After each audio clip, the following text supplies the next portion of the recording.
Hello friends, దేవుని కృప వల్ల అయ్యగారు అమ్మగారు మీ అందరికీ దేవుని యొక్క విలువైన ప్రసంగములు స్వయంగా రాసినవి మీకు అందచేయాలని కోరుకుంటున్నాను. మా పుస్తకంలో సిలువ ధ్యాన ప్రసంగములు 83 ప్రసంగములు, క్రిస్మస్ ప్రసంగములు 50 ప్రసంగములు, బైబిల్లోని స్త్రీల ప్రసంగములు 72 ప్రసంగములు, మోషే సుఖోపవాస ప్రసంగములు 63 ప్రసంగములు. ఈ పుస్తకములు అయ్యగారు అమ్మగారు స్వయంగా రాసినవి మీ అందరికీ అందాలని కోరుకుంటున్నాము. మా పుస్తకములు కావాల్సిన వారు కాంటాక్ట్ అవ్వాల్సిన numbers: Bapatla reverend doctor P Jayapal garu, phone number 9866412025. Guntur doctor P Prasadarao garu, phone number 9413685994 and 9705789407. మా పుస్తకంలో మీరు తీసుకొని చదివి ఆదరణ పొంది దేవుని మహిమపరచాలని కోరుకుంటున్నాము. Don't forget to like the video. Thank you. మాకు ఇచ్చిన ఆరోగ్య స్థలము, దైవజనులు మాకు ఇచ్చినటువంటి పద్ధతి, మీరు మాకు ఇచ్చిన పద్ధతులు ఇంతవరకు జరిగించినాడు కదా. ఇదిగో నీ మాటలు వినవచ్చున్నాను. నాతో మాతో మీ ఆత్మ ద్వారా మాట్లాడుతూ మహిమగల కార్యం జరిగించుకుని యేసు నామమున వేడుకుని ప్రార్థిస్తున్నాము. ఆమేన్. కృపగల దేవా కరుణామయుడా కొనియాడేదని ఘననామం. కృపగల దేవా కరుణామయుడా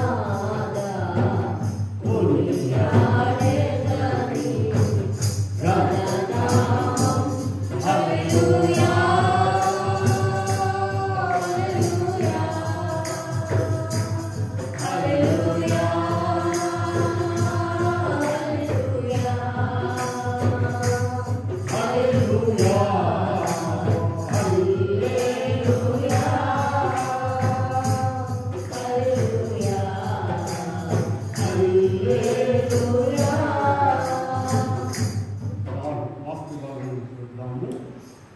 మత్తయి సువార్త 9వ అధ్యాయంలో ఇందాక మనం చదువుకున్నాము 23వ వచనంలో, అంతలో యేసు అధికారి ఇంటికి వచ్చి పిల్లల త్రోవలు వాయించు వారిని గొల్లు చేయుచుండు జనసమూహమును చూచి స్థలమియుడి, ఈ చిన్నది నిద్రించుచున్నదే గాని చనిపోలేదని వారితో చెప్పగా వారు ఆయనను అపహసించారు. చాలు. ప్రియమైన దేవుని బిడ్డలారా, ప్రభు నామమున కృపాసమాధానము దేవుడు మీకెల్లరికీ అనుగ్రహించునుగా. ఆమేన్. చూడండి, ఇక్కడ మనం చూసినట్లయితే ఒక అధికారి ఉన్నాడు. ప్రభు దగ్గరకు వచ్చారు. 18వ వచనంలో ఒక అధికారి వచ్చి ఆయనకు మొక్కి, నా కుమార్తె ఇప్పుడే చనిపోయేది, నీవు వచ్చి ఉంచుము. ఇలా ఈ అధికారి యొక్క విశ్వాసమును ఆలోచించాడు. చనిపోయిన తర్వాత ఈయన బ్రతికించగలడు మనుషులను అనేటువంటి విశ్వాసం. ఎంత గొప్ప విశ్వాసం వచ్చింది. అయ్యా, నీవు వచ్చి నీ చెయ్యి ఆ మీద ఉంచండి, ఆమె బ్రతుకుద్దని చెప్పారు. సరే, మధ్యలో ఆలస్యమైంది ఆయనకి. ఎందుకు ఆలస్యమైందంటే, ఇదిగో 12 సంవత్సరముల నుండి రక్తస్రావం కలిగిన ఒక రోగి, ఆ స్త్రీ ఆయన వద్దకు వచ్చి ఆయన ముట్టుకోవడము, బాగుపడడం, ఇవన్నీ జరిగిపోయాయి. సరే, అయితే మళ్ళా వెళ్ళాడు ఆయన. ఇప్పుడు వారి ఇంటికి వెళ్ళాడు. ఆమె చనిపోయింది కదా. చనిపోయినప్పుడు ఇక చేయవలసిన పనులన్నీ చేసేవాళ్ళు లైన్లోకి వచ్చేసారు. పాటలు పాడేవాళ్ళు, పెట్లు ఏర్పాటు చేసేవాళ్ళు, వాళ్ళ చేతులు అదే ఉంది. ఇక్కడ ఎవరున్నారట?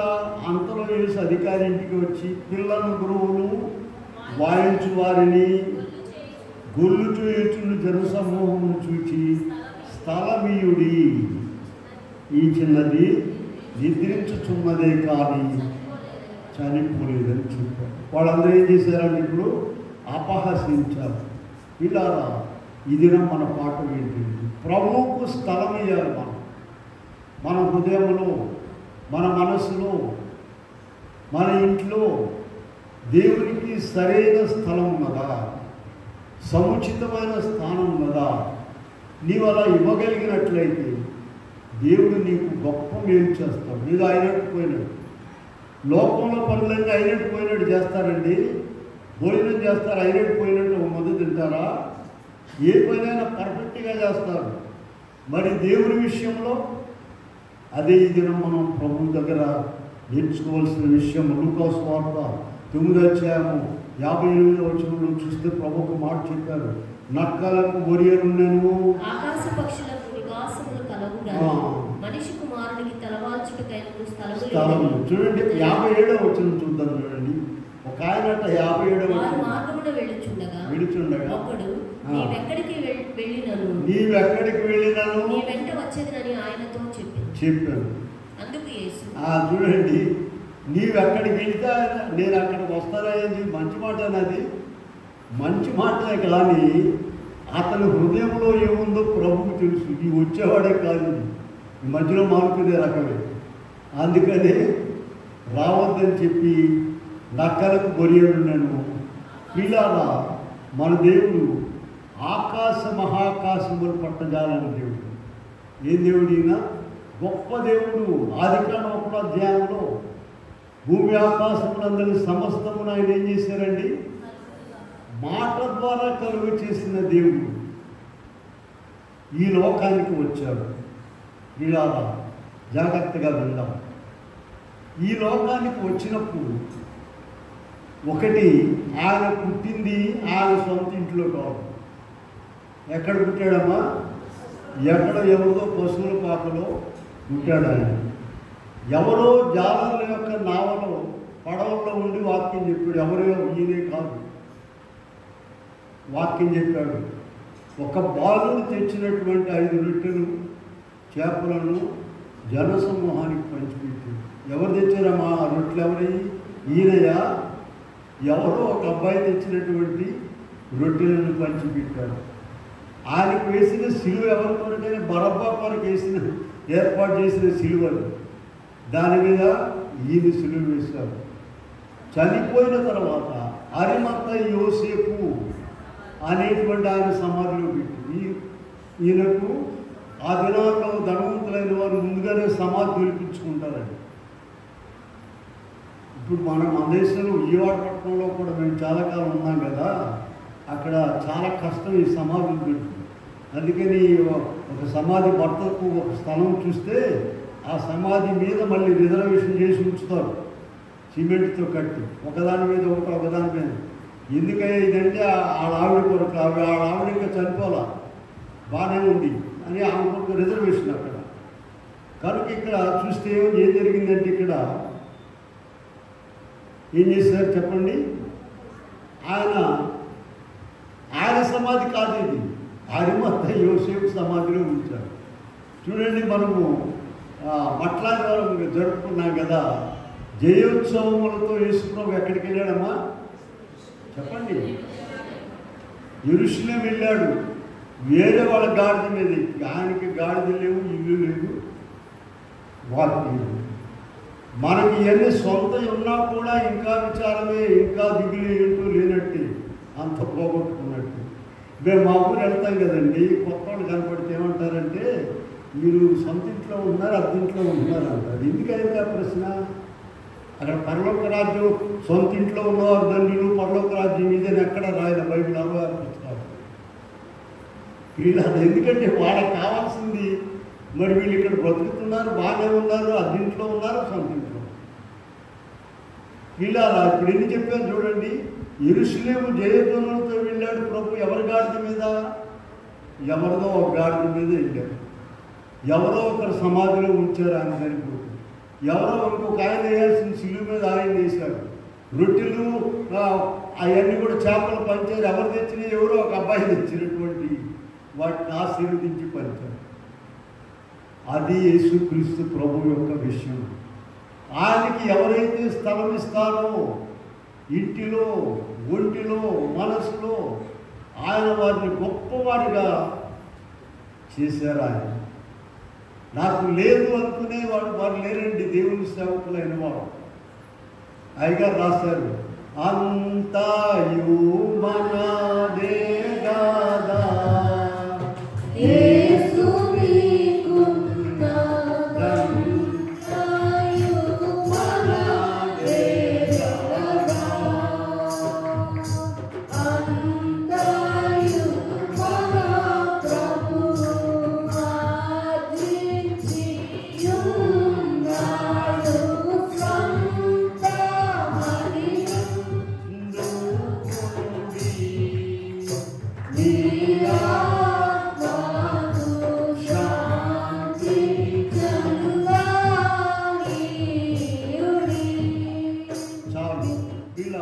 మన భాగంలో చూద్దాం.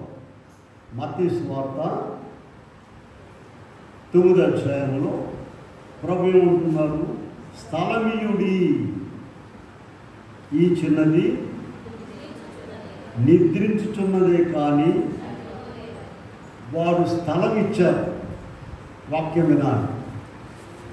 ఈ అధికారి ఇంట్లో వారు ప్రభువుకు స్థలం ఇచ్చారు.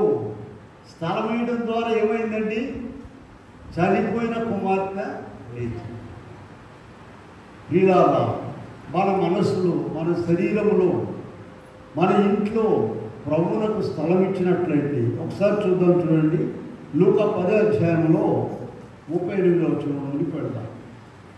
లూకా 10:38 చూద్దాం. చూడండి, అంతటా వారు ప్రయాణమై పోవుచుండగా ఆయన ఒక గ్రామంలో ప్రవేశించింది. మార్తా అను ఒక స్త్రీ ఆయనను తన ఇంట చేర్చుకునేది. చూసారా? మార్తా అను ఒక స్త్రీ, చూసారా? ఆ ఇల్లు బంగారం అయిపోయింది.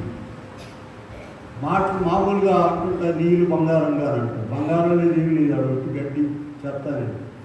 ఇక్కడ చూడండి, ప్రభువును చేర్చుకోవడం ద్వారా ఏమైపోయిందండి ఆ ఇల్లు? ఇప్పుడు 25 సంవత్సరాలు అయింది ప్రభు వచ్చి లోకానికి. ఈనాటి వరకు కూడా బేతలేలో మరియా మార్త ఇంటికి ప్రజలు తండోపతండాలుగా వెళ్ళి చూసి, వారింట్లో కూడా చనిపోయిన లాజరును ప్రభు ఏం చేశారండి? లేపారు. ఆయనకి స్థలం ఇవ్వడం ద్వారా. చూడండి, యోహాను సువార్త 11వ అధ్యాయంలో ఆ మాట మనం చూస్తాం. 11వ అధ్యాయంలో 40 ఆ ప్రాంతాల్లో ఉంటుంది. చూడండి, యోహాను సువార్త. అందుకు యేసు నీవు నమ్మిన ఎడల దేవుని మహిమ చూపువని నేను నీతో చెప్పలేదని ఆమెతో. 43వ వచనంలో అలాగ చెప్పి లాజరు బిగ్గరగా చెప్పగా చనిపోయిన వాడు కాళ్ళు చేతులు పేద వస్త్రములతో కట్టబడిన వాడై వెలుపలికి వచ్చింది. వీళ్ళారా చూడండి, వారి ఇంట్లో ఎక్కువ కాలం బస చేశారు. మనమైతే బయట ఉన్నటువంటి విషయాలే చూస్తామండి. ఎవరన్నా ఇంటికి వెళ్ళామనుకోండి, అమ్మ కూర్చోండి, ఆ టీ తాగండి, టిఫిన్ చేయండి అని బాగునే మాటలు అనుకుంటాం. కానీ ప్రభు ఏం చేస్తాడు చెప్పండి? లోపల నిజంగా చెబుతున్నారా లేదా అని చూస్తాడు ఆయన. కనుక ఈ ముగ్గురు కూడా, మరియా, మార్త, లాజరు, ముగ్గురు కూడా ఒకటిగా ఉన్నారంటే తండ్రి, కుమార, పరిశుద్ధాత్మతో పోల్చారు వారు. మన శరీరంలో 3 భాగాలు ఉన్నాయండి. శరీరము, ప్రాణము లేక జీవము, 3వది ఆత్మ. ఈ ముగ్గురు ఎలా పోల్చారంటే చూడండి, శరీరమేమో మార్తమ్మ. మార్తమేమో తక్కువ పని చేయాలి. అయ్యగారికి ఏం భోజనం పెడదామా, ఏం టిఫిన్ ఇద్దామా, టీ తాగుతారా, కాకపోతే ఆమె ఆ గోల్లోనే ఉంది. రెండవది లాజరు, ప్రాణము, జీవము. ప్రాణం పోతే ఇచ్చాడు కదా దేవుడు. మూడవది ఎవరు చెప్పండి? ఆత్మ, మరియమ్మ, ప్రభు పాదములు చెందుతుంది. ఈ ముగ్గురు కలిసి ఒకే మాట మీద ఉన్నారు. కనుకని చూడండి, ఆ ఇంట్లో చేర్చుకున్నారు. మనము కూడా ప్రభువును చేర్చుకున్నాము. ఎంతవరకు లోకాన్ని చేర్చుకుంటున్నారు? లోక పనులు, లోక సంబంధమైన విషయాలు. నీకు దేనికి ప్రాధాన్యత ఇస్తున్నావు? ఆ విషయాలన్నీ కూడా ప్రభువుకు తెలుసు. కనుక మనము ఈ దిన పాఠంలో ప్రభువు మనకు చెప్పేటువంటి మాట ఏంటి? స్థలమీయుడి. అయితే కొంచెం లేట్ అయిందండి.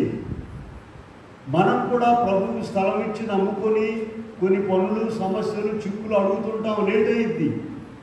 మొదటి పేతురు పత్రిక 5వ అధ్యాయంలో మనము 6వ వచనంలో చూస్తే, మొదటి పేతురు పత్రిక చివరి అధ్యాయంలో 6వ వచనము, దేవుడు తగిన సమయమందు ఆయన బలిష్టమైన చేతి క్రింద దీన మనస్కులై.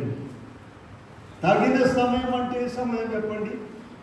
ఆయన ఇష్టమైన సమయమా, మన ఇష్టమైన సమయమా? మనం చాలా త్వరపడుతూ ఉంటాం, తొందరపడుతూ ఉంటాము. మరి పని కాలేదేంటి, అయ్యో ప్రార్థన చేస్తున్నామే, పని అవ్వలేదేంటి, సమస్య అవ్వలేదేంటి, చిక్కులాగే ఉందేంటి అనుకుంటాం. కానీ ప్రభు చిత్తం ఏమై ఉన్నదో ప్రభు తప్పక జరిగిస్తారు, ఆయన ఏర్పాటు కాలం రావాలి అనేటువంటి ఆలోచన మనలో ఉండాలి. ప్రసంగి గ్రంథం 3వ అధ్యాయంలో ప్రారంభం నుండి మనం చూస్తే అక్కడ మనకు మాట కనబడుతుంది, ప్రతిదానికి సమయం కలదు అని ఒక పెద్ద లిస్ట్ రాశారు. ఇప్పుడు చదవక్కర్లేదు, చూడండి. ప్రతిదానికి కూడా సమయం ఉన్నదట. కనుకని ప్రభువులో ఉన్న మనము ఆయనకు స్థలం ఇచ్చి ఆయన యొక్క నిర్ణయం కొరకు ఎదురు చూడమ్మా. చూడండి, అదే ఇక్కడ మనం లూకా సువార్త 13వ అధ్యాయంలో 24వ వచనంలో మనం చూసినట్లయితే, ఇరుకు ద్వారమున ప్రవేశింప పోరాడుడి. అనేకులు ప్రవేశింపచుతురు గాని. మత్తయి సువార్తలోకి వెళ్దాం, ఇంకా కొంచెం క్లియర్గా ఇక్కడ ఉన్నది. 7:13 చూద్దాం. చూడండి, మత్తయి సువార్త 7:13లో, ఇరుకు ద్వారమున ప్రవేశించుడి, నాశనమునకు పోవు ద్వారము వెడల్పును, ఆ దారి విశాలమునై ఉన్నది, దాని ద్వారా ప్రవేశించు వారు అనేకులు. జీవమునకు పోవు ద్వారము ఇరుకు ద్వారము ప్రభువుతో ఉన్నది, ప్రభువులో ఉన్నది. వాక్య ప్రకారం నడిచేది ఇరుకు ద్వారం అండి. ఇష్టం వచ్చినట్టుగా బజారు మీద తిరిగేది కాదు. కీర్తన గ్రంథం 1వ అధ్యాయంలో ఉందండి, దుష్టుల ఆలోచన చొప్పున నడవక, కూర్చుండక, నిలవక. కూర్చోకూడదంట, నడవకూడదంట, నిలబడకూడదంట. ఏం చేయాలి చెప్పండి? ఆనే ధర్మశాస్త్రులు ఆనందించుచు దివారాత్రులు. ఇరుకు మార్గం అండి, మన ఇష్టమైనట్టుగా వెళ్ళడానికి లేదు, ఎంతో కష్టమైన మార్గం. ఆ ఇరుకు మార్గంలో ఎవరైతే నడుస్తారో వారిని, వారి బిడ్డలను దేవుడు ఉన్నత స్థలాలను తీస్తారు. ఇరుకు మార్గం అంటే ప్రభువుకి ఇష్టమైన మార్గం. వీళ్ళారా కనుక మనం చూసినట్లయితే యోహాను సువార్త 4వ అధ్యాయంలోకి వెళ్దాం. యోహాను సువార్త 4వ అధ్యాయంలో ప్రభు సమరయ స్త్రీని బాగు చేశారండి.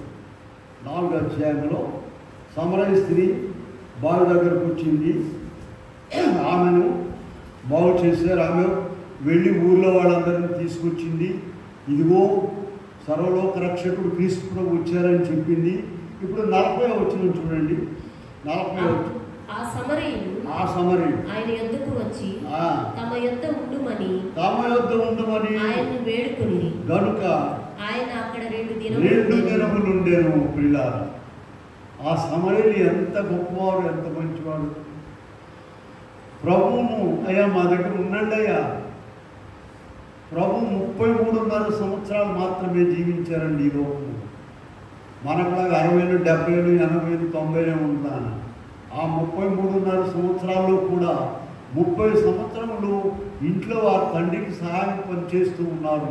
3.5 సంవత్సరములు మాత్రమే బోధించారు. ఆ 3.5 సంవత్సరముల బోధకు ప్రపంచమంతా కూడా మారిపోయింది, తలకిందులైపోయింది ఆయన దేవుడు. ప్రియులారా, ఇక్కడ మనం చూసినట్లయితే ఈ సమరయులు ప్రభువుని వేడుకున్నారు. కొంతమంది అయితే విడిపోమంటారండి. విడిపోమన్న వారిని కూడా చూద్దాం. చూడండి, మనం లూకా సువార్త 8వ అధ్యాయంలోకి వెళ్దాం. అయ్యా త్వరగా ఇళ్ళ ఎక్కడి నుంచి అన్నారు. 8:38 చూద్దాం. లూకా గెరాసీనీయుల ప్రాంతములో నుండి జనులందరూ బహు భయక్రాంతులైరి కనుక తమను విడిచి పొమ్మని ఆయన్ను వేడుకొనిరి. చూడండి, గెరాసీనుల దేశంలో దెయ్యాలు పట్టినోడు ఒకడు ఉన్నాడండి. వాడు కొండలన్నీ కూడా ఎరగదీస్తూ గొలుసులు తెంచేసుకుంటూ ఊళ్ళంతా కూడా గాయాలు పరుచుకుంటూ ఉన్నాడు. వాడికి చాలా దయ్యాలు పట్టినాయి అంట. వీళ్ళందరూ చూస్తూ ఉంటున్నారు. ప్రభు వచ్చాడు ఆ మార్గమున, ఆ దయ్యాలన్నింటినీ వదిలించాడు. వాడు చక్కగా స్వస్థచిత్తుడై మంచి బట్టలు కట్టుకుని ప్రభు దగ్గర కూర్చున్నాడు. అప్పుడు ఈ గెరాసీను ప్రాంతంలో ఉన్న వారందరూ కూడా 37వ వచనం చూసినట్లయితే గెరాసీనుల ప్రాంతంలో నుండి బహు భయాక్రాంతులైరి గనుక తమను విడిచిపోమని. దెయ్యాలతో ఉండడం వాళ్ళకి సరదాగా ఉండేది, ఒక మ్యూజియం లాగా. చక్కగా వాడు తిరుగుతుంటే దెయ్యాలు బట్టి వీళ్ళు చూస్తూ ఉంటుంటే బాగా ఉంటుంది.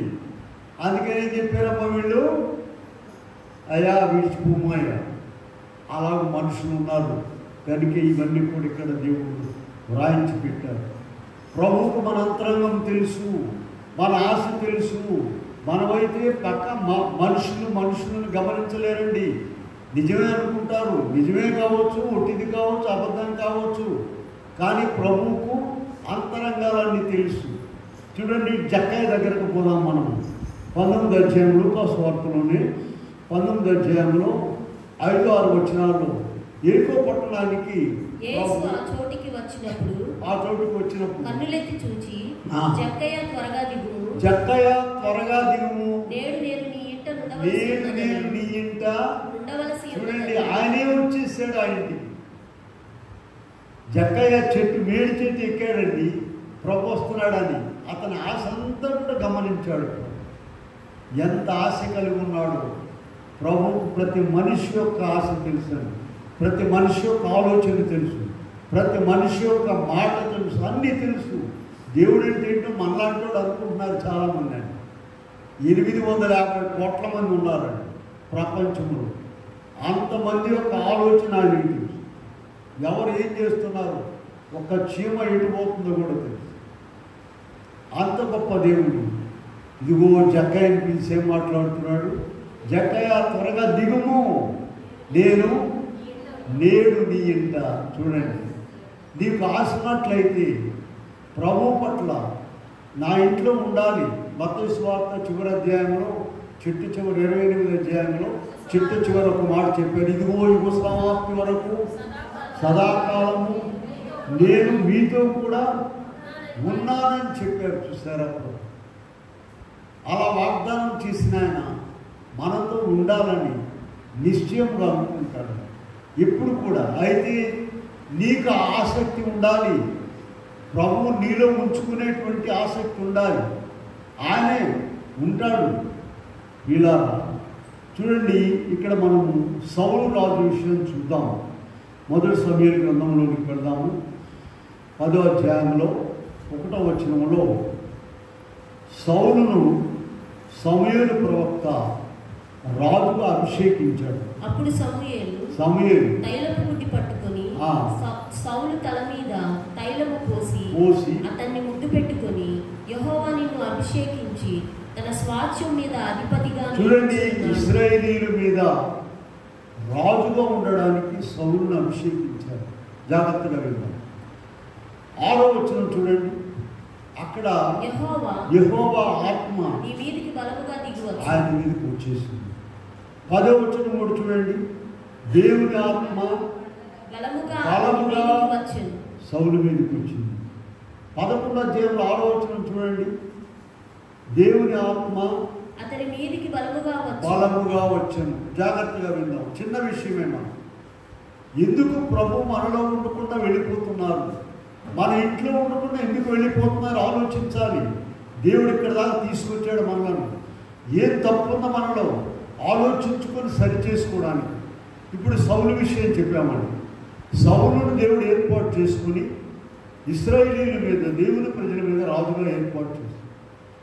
దేవుని ఆత్మ వచ్చేసింది, ఆయన దేవుని ఆత్మతో నింపబడ్డాడు. అయితే సౌలు చేసిన పొరపాటు ఏంటి చూడండి. 18వ అధ్యాయంలోనికి వెళదాం. మొదటి సమూయేలు 18:9లోనికి వెళదాం. ఒకసారి అందరు చూద్దాం. కాబట్టి నాట నుండి సౌలు దావీదు మీద విషపు చూపు నిలిపాను. చూడండి, దావీదేం అన్యాయం చేయలేదు. గొల్లియాతును సంహరించాడు. 40 దినములు ఇశ్రాయేలీయులందరూ కూడా భయపడిపోయి వాడికి ఎవరి స్థావరాల్లో వాడు ఉన్నప్పుడు దావీదు బాలుడు వెళ్ళి గొల్లియాతును చంపాడు. అది మంచి పని, చెడ్డ పని అండి? మంచి పని. ఇక తిరిగి వచ్చేటప్పుడు ఈ స్త్రీలందరూ కూడా వచ్చి జయధ్వనులతో దావీదుకు 10,000, సౌలు 1000 మంది సంహరించాడని చెప్పారు. రాజుగారేమో సౌలు. ఆయన కోపం వచ్చేసింది. కోపం వచ్చి ఏం చేశాడు చూసారా మీ బైబిల్లో? ఎక్కడ?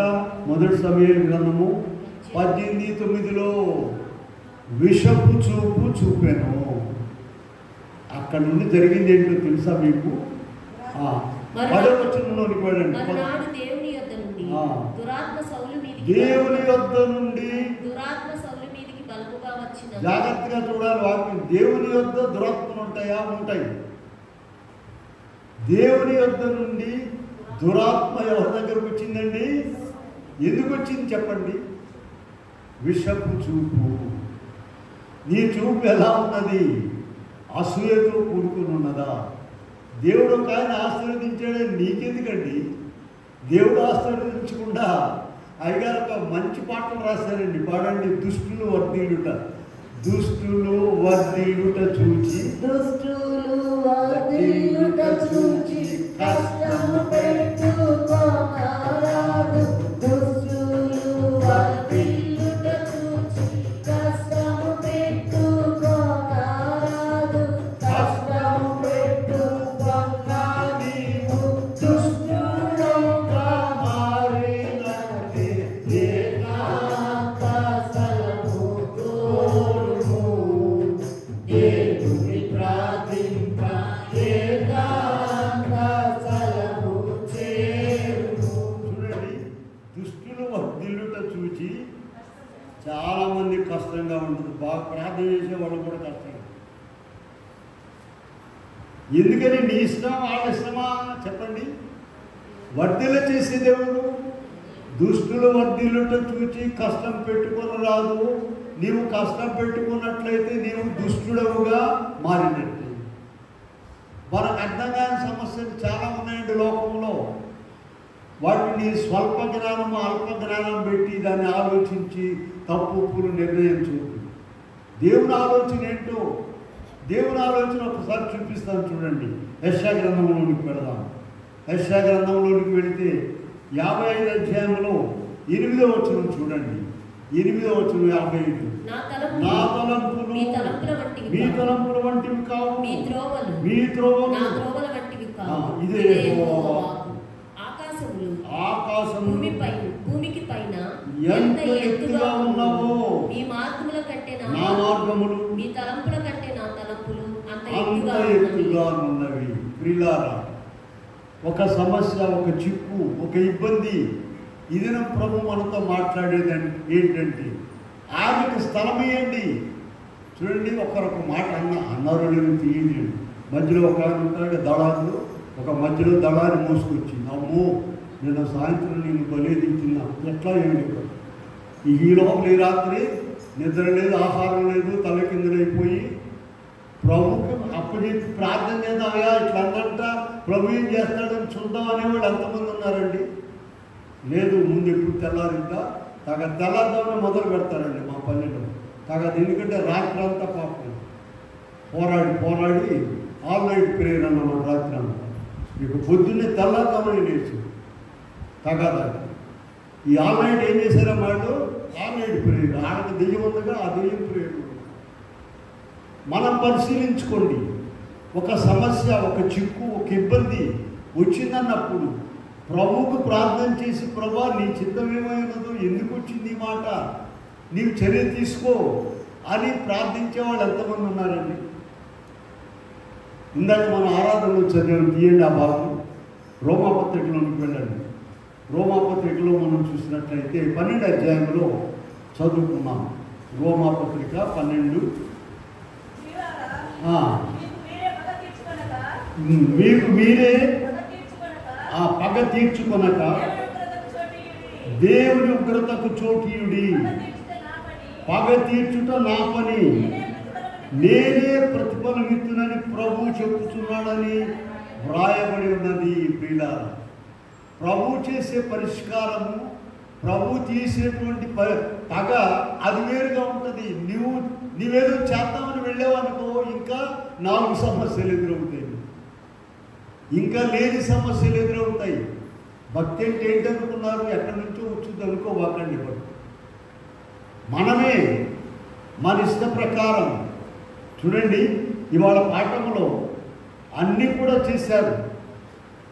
సౌలు గారికి ఎందుకు దురాత్మలు వచ్చేసినాయమ్మా? సౌలుకు విషపు చూపు చూపాడు. ఒక మంచి పని చేసినటువంటి దేవుని బిడ్డ మీద, దావీదు మీద, దానికి ప్రతిఫలంగా ఇంకా చూడండి అనేక సార్లు వచ్చింది. 1 సమూయేలు 19:9 కూడా ఇక్కడ మనం చూసినట్లయితే విషపు చూపు చూపడం ద్వారా దురాత్మాయంలోనికి వచ్చేసింది. యాకోబు పత్రికలోనికి వెళదాం చూడండి ఒకసారి. 1వ అధ్యాయంలో 20వ వచనంలోనికి వెళదాం. యాకోబు 1:20 చూడండి. ఎందుకనగా నరుని కోపము దేవుని నీతిని నెరవేర్చదు. నీకు కోపం వచ్చింది, ఏదో ఒక సమస్య, చిక్కు, ఇబ్బందిని బట్టి ఆ కోపంతో నీవు బయలుదేరావంటే, పరిష్కారానికి వెళ్ళావంటే దేవుని నీతిని నెరవేర్చదు. వీళ్ళారా ఎఫెసీ పత్రికలోనికి వెళదాం చూడండి ఒకసారి. 4:26 చూద్దాం. ఎఫెసీ పత్రిక 4వ అధ్యాయము 26 వచనం. దేవుడు మనల్ని కోపపడుడి కానీ చక్కగా మనకి ఇస్తున్నారు చూడండి. దేవుడు లోకం ఉన్నాం కనుక సమస్యలు తప్పవు, ఇబ్బందులు తప్పవు, కష్టాలు తప్పవు కనుక కోపపడుడి.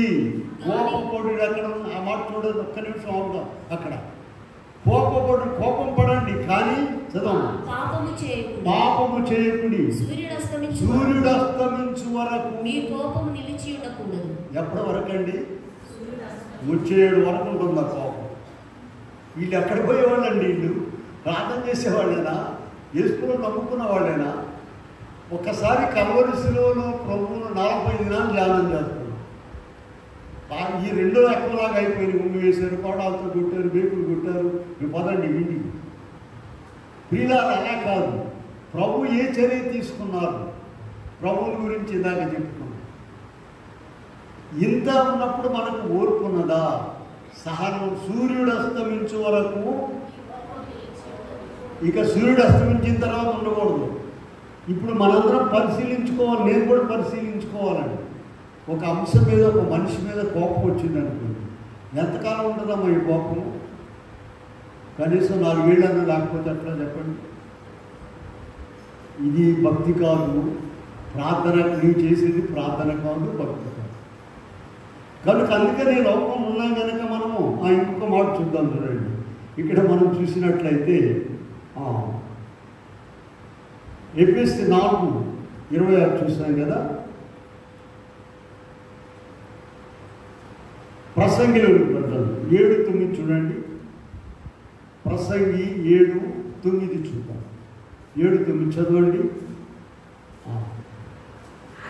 ఆత్రపడి కోపపడవద్దు, బుద్ధిహీనుల అంతరింద్రియములందు కోపము సుఖంగా ఉంటుందంటే అక్కడ. బుద్ధిహీనుల అంతరింద్రియములందు కోపము సుఖ నివాసము చేయము. అబ్బో, ఎంత కోపమో చెప్పలేము. ఎందుకు ఇలా? కనుక ఇక్కడ ఇదిన మన పాఠం ఏంటి చెప్పండి అందరూ ఒకసారి. మళ్ళీ మర్చిపోయాము, మళ్ళీ చెప్దాం. ప్రభువుకు స్థలం ఇవ్వాలి. నీ ఇంటిలో, నీ ఒంటిలో, నీ మనసులో, నీ సమస్య.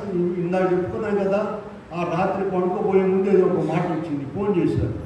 అబ్బో, అసలు నేనైతేనా నేను ఎన్ని తిట్టారు అని వెంటనే ప్రార్థనలోకి వెళ్ళాలి.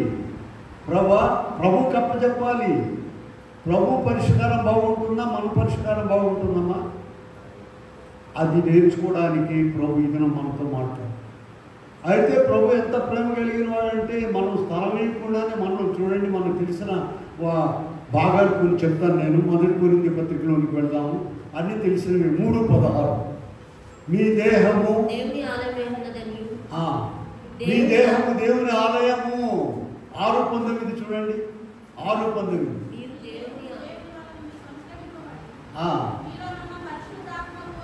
మీలో ఉన్న పరిశుద్ధాత్మకు ఆలయం అని.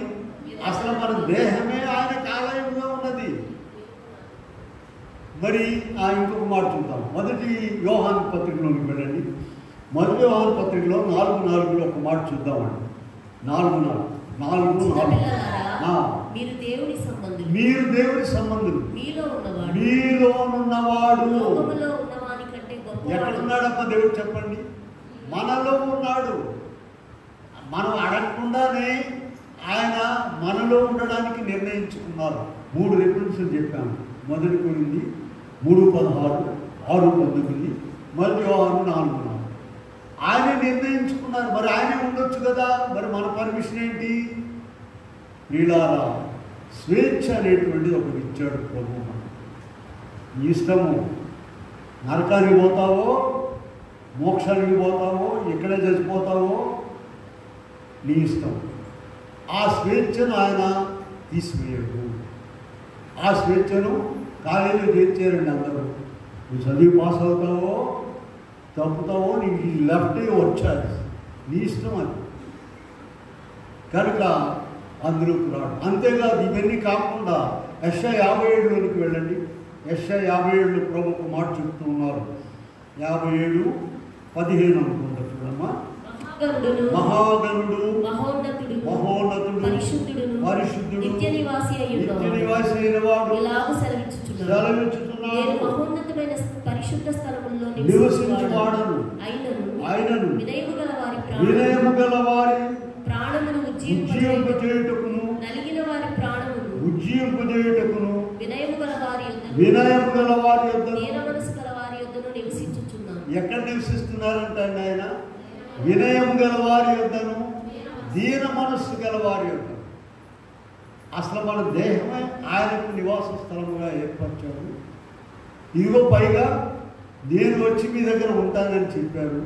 మరి ఇన్ని చెప్పినప్పుడు ఇక నీ పర్మిషన్ ఏంటి? ఇక్కడ మానవునికి స్వేచ్ఛ ఇచ్చాడు దేవుడు. ఆ స్వేచ్ఛను అనుసరించి ప్రభువును నీలోనికి తీసుకున్నట్లయితే, ఇంకొక మాట చూద్దాం చూడండి. ఇక్కడ ఇదే సందర్భంలో మనం చూసినట్లయితే, మనము యెషయా గ్రంథంలో చూసాం కదా. ఇప్పుడు యోహాను 14:23లోకి వెళ్ళాలి. చాలా చక్కని మాట ఉంది అక్కడ. అందరు తీసుకోండి బయట. యోహాను 14వ అధ్యాయంలో 23వ వచనం చూద్దాం. ఒకడు నన్ను ప్రేమించిన ఎడల వాడు నా మాట గైకొనును, అప్పుడు నా తండ్రి వారిని ప్రేమించు. మేము వాని యొద్దకు వచ్చి వాని యొద్ద నివాసము చేతుము. యోహాను సువార్త 14వ అధ్యాయం 23వ వచనం. ఎంత చక్కని మాట ఉంది. 23వ వచనం. ఒకడు నన్ను ప్రేమించిన ఎడల వాడు నా మాట గైకొనును, అప్పుడు నా తండ్రి వానిని ప్రేమించును. మేము వాని యొద్దకు వచ్చి వాని యొద్ద నివాసించు. ఎన్నో విషయాలు ప్రభు వ్రాయించి పెట్టారండి. తన బిడలమైనటువంటి మన కొరకు ఆయనకు మనం స్థలం ఇవ్వాలి. ఇక్కడ ఇదే పాఠంలో 2 విషయాలు చూడండి. సౌలు మీదకి దురాత్మ ఎందుకు వచ్చిందండి? నీ ఆలోచన, పని, మాట ఎప్పుడైతే ప్రక్కకు వెళ్ళిపోతుందో, దేవునికి ఆయాసకరంగా ఉంటుందో, వెంటనే అవి వచ్చి పడతాయి. ఇక నువ్వు మళ్ళా బయటికి రావడం చాలా కష్టం. అందుకని ఇందాక ఒక మాట చదివించాము. ఇరుకు మార్గమున ప్రవేశించుడి, నాశనమునకు పోవు మార్గము వెడల్పు విశాలము, అందులో ప్రవేశించేవారు చాలామంది ఉన్నారు. వీళ్ళారా ఎంతో జాగ్రత్తగా ప్రతిదినము ప్రతి క్షణము ప్రభుతో ఉన్నవాడు, ప్రభు సన్నిధిలో ఉన్నటువంటి వాడు ఎంతో జాగ్రత్తగా ఉండాలి. అందుకని ఇక్కడ యెషయా 57 పాత నిబంధనలోనే ప్రభు చెప్పారు. ఏం చెప్పారు? మహాగణుడు, మహోన్నతుడు, పరిశుద్ధుడు, నిత్య నివాసి, ఇన్ని పేర్లు చెప్పారు. అటువంటి గొప్ప దేవుడు వినయము గలవారి యొద్దను, దీన మనస్సు గలవారి యొద్దను నేను నివసించుచున్నాను. గ్రామాల్లో ఈ పెద్ద పెద్ద ముసలోళ్ళు అయిన వాళ్ళని ఏమడుగుతారంటే, అయ్యా బాగున్నారా, ఎక్కడ కూతురు దగ్గర ఉంటున్నావా, కొడుకు దగ్గర ఉంటున్నావా, లేకపోతే ఏ కొడుకు పెద్దోడి దగ్గర ఉంటున్నావా, చిన్నోడి దగ్గర. ఒక నెల వాళ్ళేమో అందరిని పెంచారండి. ఈయనొక నెల అంటే ఆమెకు నెల. ఒక ఆమె ప్రార్థనకు వస్తుంది ఎక్కడ, అమ్మ ఏం చేస్తామా, నెల రోజులు నేను వచ్చేది, ఇంకో నెల మళ్ళీ ఇంకొక ఆమె దగ్గరికి పోవాలి. ఈ ఒక్కటే చూడలేదు. మరి ఏం తింటుందా, మన మందిరానికి కూర్చుంది. అమ్మగారు చెప్పింది, అమ్మ నేను వెళ్తున్నాను, ఎక్కడికమ్మంటే ఈ నెల అక్కడ ఉండాలమ్మా, నేను బెజవాడ ఆమె ఇక్కడ ఉండాలి, ఈ నెల ఇక్కడ ఆ నెల. వీళ్ళ వాళ్ళేమో అందరినీ చూసి పెళ్ళిళ్ళు చేశారు, వీళ్ళని మాత్రము నెలకు ఒకసారి. యేసు ప్రభు ఎక్కడున్నాడటండి? దేవుడు దీన మనస్సు గలవారి యొక్క, వినయము గలవారి యొక్క నివసిస్తూ ఉన్నాడు. ఆయన నివసించడానికి మనం అలాగే ఏర్పాటు చేస్తాం. అదే ఇక్కడ యోహాను సువార్తలో కూడా 14వ అధ్యాయంలో ఎంత చక్కగా చెప్పారో చూడండి.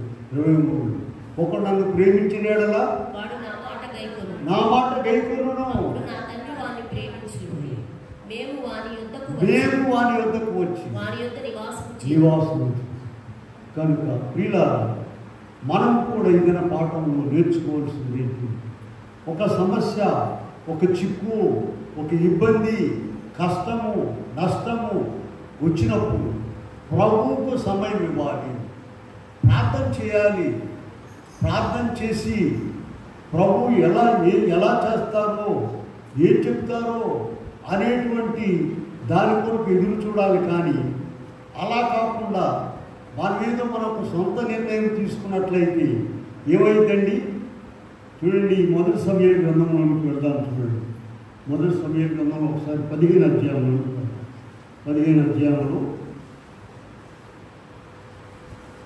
11వ వచనం చూద్దాం.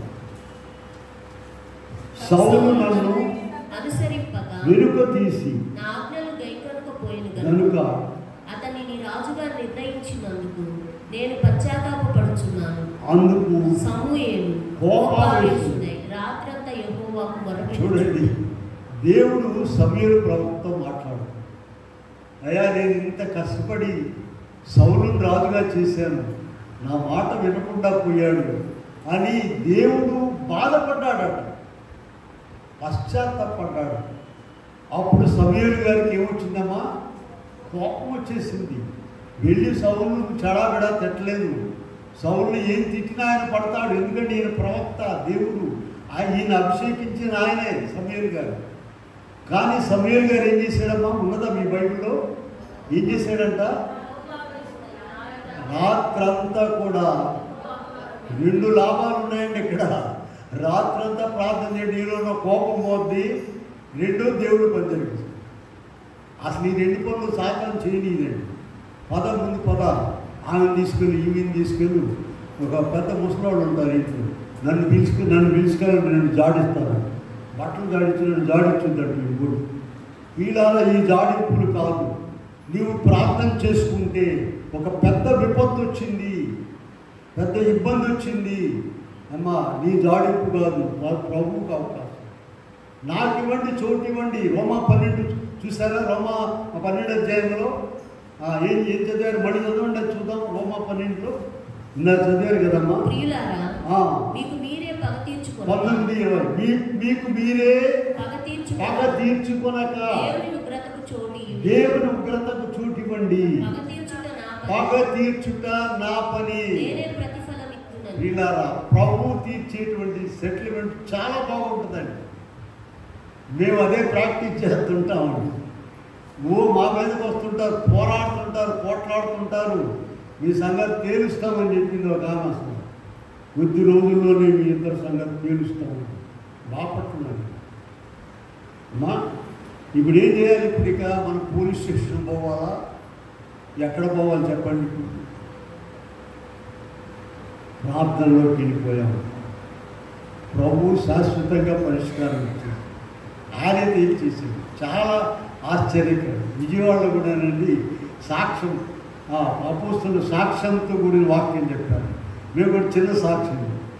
మా బజార్లో మేము ఫ్యామిలీ ప్రేయర్ పెడతాము. అక్కడ పెద్ద సాయిబాబా గుడి ఉన్నదండి. మేము ప్రతిదినం కూడా పాటలు పాడి వాక్యం చదివి ప్రార్థన చేస్తాం. చాలామంది ఏం చెప్తారంటే, చాలా బాగా పాడుతున్నారండి, మీ గొంతులు పనే ఉన్నాయి, మీ పాటలన్నీ వింటూ మంచిదేనమ్మా వినండి. ఇట్లా ఉండగా అప్పుడు ఏం చేశారంటే, అసలు ఇక్కడ ప్రార్థన చేయడం ఏంటి, వీళ్ళని ఖాళీ చేయించి అప్పుడు అద్దెకున్నామండి అక్కడ. సరే తర్వాత అక్కడే ప్రభు మాకు ఇల్లు ఇచ్చాడు. ఆ ఖాళీ చేయించాలంటే చేయించాలన్నారు. మా పని ఏంటి చెప్పండి, ప్రతిదినం కూడా పాటలు పాడి ప్రార్థన చేస్తామని. మీకు ఎక్కడ దాకా పోయారంటే కొన్ని చోట్ల అడ్వాన్స్ ఇస్తేను నువ్వు అద్దెకుంటానికి ఆయన ఏం చెప్పాడంటే, అయ్యా బతిమాలి మీరు మంచి ఉద్యోగాలు చేస్తున్నారయ్యా, మీరు రోజు ప్రార్థన చేస్తారంట కదా, అప్పుడప్పుడు చేస్తే బాగుంటుంది కదా అని మాకు సలహా ఇచ్చాడు. అప్పుడప్పుడు చేయమయ్యా, రోజు చేస్తాము. అట్లా ఏమనుకోకుండా అడ్వాన్స్ తీసుకుని ఇచ్చాడు. సరే అసలు విషయం పొందదు. ఖాళీ చేయించాలనుకున్నటువంటి ఆయన బిగ్ షాట్ అండి, బ్యాంకులో ఆఫీసర్ ఆయన, 2 అంతస్తుల భవనం ఉన్నది. మేము ఖాళీ చేయగా ఇల్లు అమ్ముకుని వెళ్ళిపోయాం. ఇలా దేవుని పరిష్కార మార్గం ఎలా ఉంటుందో చూడండి. ఇంకొకరు కూడా వాళ్ళు ఇట్లాగే ఏదో ప్రాబ్లం వచ్చిందని చెప్పేసి అందరూ చెప్పారు, మీ మీద మున్సిపాలిటీ వాళ్ళకి కంప్లైంట్ ఇచ్చారట. ఇది దీనికి ఇస్తారు, ఏం చేసాం, మేము ప్రార్థన చేసుకుని ఉంటుంటే దొంగతనం, వ్యభిచారులు, దొంగలు, నరహంతకులు అందరూ బాగానే మంచిది చేసుకుని ప్రార్థన చేసేవాళ్ళు ఇష్టం లేదా చెప్పారు. చెప్పిన తర్వాత మళ్ళీ మన దగ్గర అయ్యగారికి మాట రాశారండి, తెగదనుకున్నది నీరు ఉందా లేదా, మొండిపడిపోయినాయా, పగవారి యాత్రమును చూచి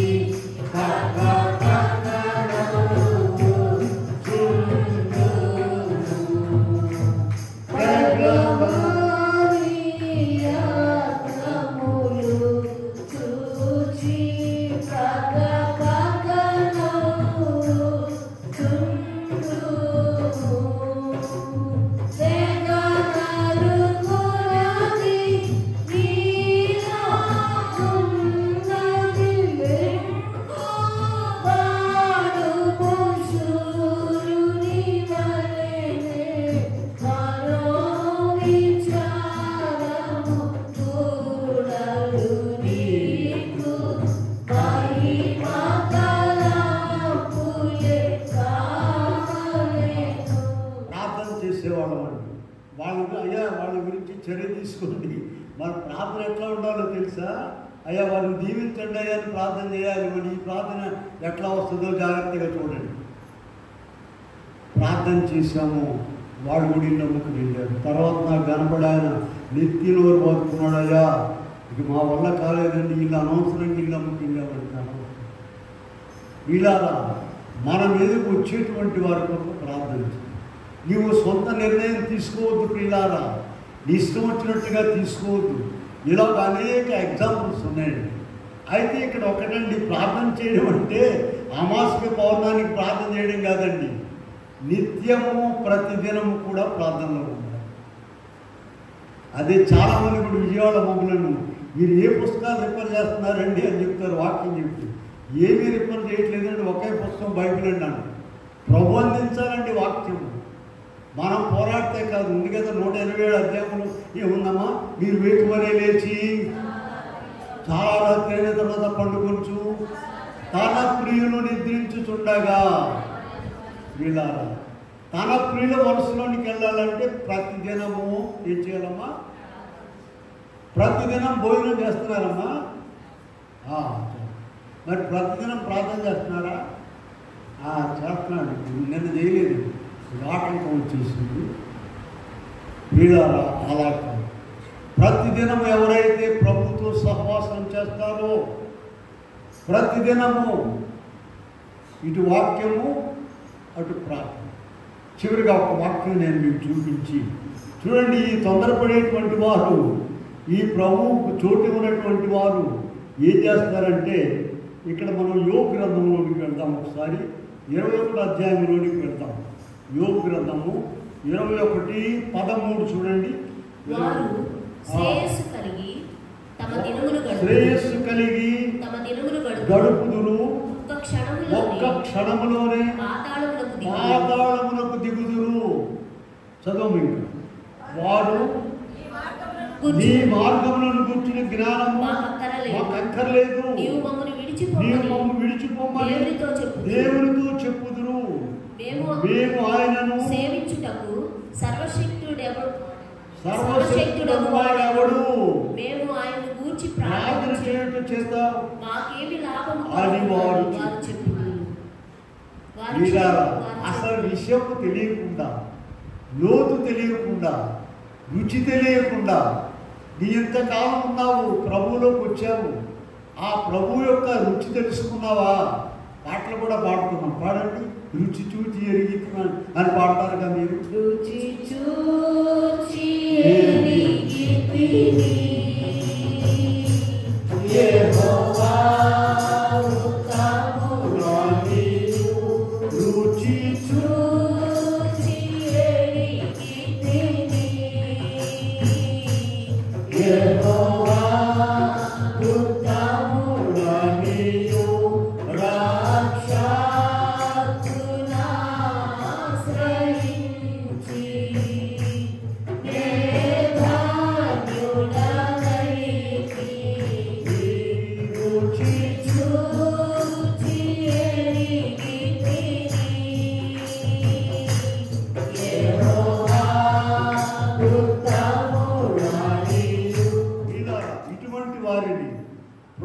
అక్కర్లేదు, ఆయన నిర్ణయం మాకు అక్కర్లేదు, మా పని మేము చేస్తాం అనుకునేటువంటి వారిని ప్రభువే అక్రమానికి అప్పగిస్తారట. ఒక వాక్యం చూద్దాం. రోమాపత్రికలో చూడండి. రోమాపత్రికలో 1వ అధ్యాయంలో చూసినట్లయితే ఇక్కడ మనం మరియు వారు 1:28 మరియు వారు తమ మనసులో 28 వారి మనసులో దేవునికి చోటిపోయేది కనుక చేయని కార్యములు చేయుటకు దేవుడు భ్రష్ట మనసుకు వారిని అప్పగించాడు. ఈయనే అప్పగించేస్తాడండి. దేవుడు చేయరాని కార్యములు చేయుటకు భ్రష్ట మనసుకు వారిని అప్పగించాడు. వీళ్ళారంగా ఒక మాట గుర్తుందా మీకు? సౌలు మీదకి దురాత్మ ఎక్కడి నుండి వచ్చిందమ్మా? దేవుని యొద్ద నుండి వచ్చింది. దేవుని యొద్ద నుండి దురాత్మ సౌలు మీదకి వచ్చింది.